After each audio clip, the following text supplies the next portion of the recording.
Nilikuwa nasumbuka na tumbo.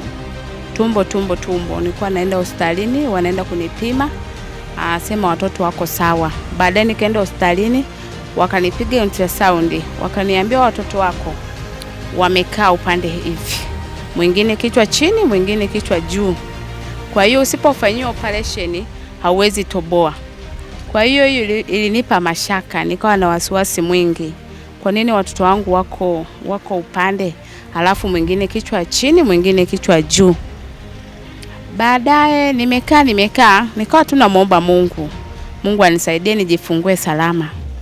Bahati mbaya nikajifungua, uchungu ukawa, tumbo likawa linaniuma miezi 6 hiyo. Baadaye nikaenda hospitalini Kakora. Mimi nikajua tu labda ni tumbo, kumbe ndio ilikuwa ni uchungu. Nikajifungua mtoto wa kwanza ambao nilihangaika sana, ambao ni Kurwa.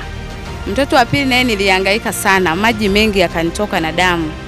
Baadaye nikajifungua na yeye. Kurwa alikuwa tu vizuri, lakini Doto alikuwa na hali mbaya sana.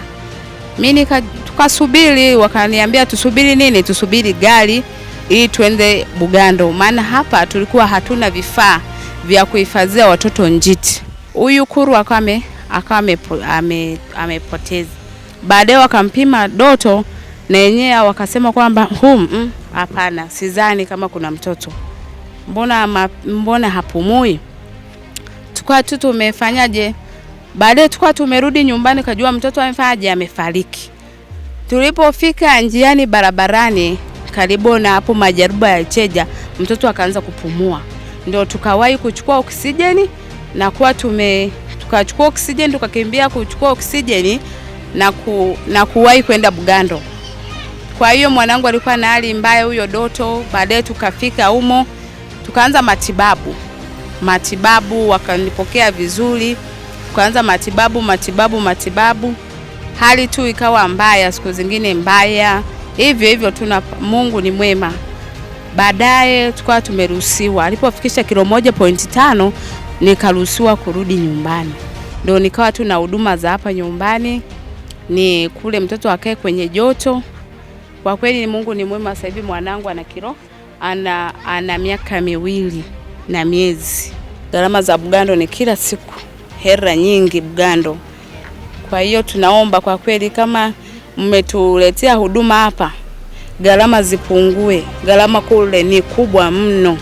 Uwepo wa jengo hili kwa kweli linaenda kusaidia sana kupunguza vifo vya watoto ambao ni watoto njiti, ambao wanazaliwa kabla ya kufikisha zile siku ambazo mtoto anatakiwa azaliwe nazo.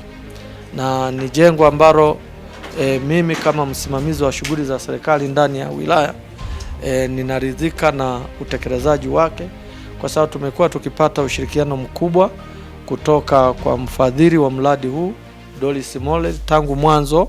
Kwa hiyo tunaamini kwamba kukamilika kwa mradi huu sio tu watoto wa wilaya hii ambao wataenda kuokolewa maisha, lakini ni pamoja na watoto wa halmashauri hizi ambazo nimezitaja 5.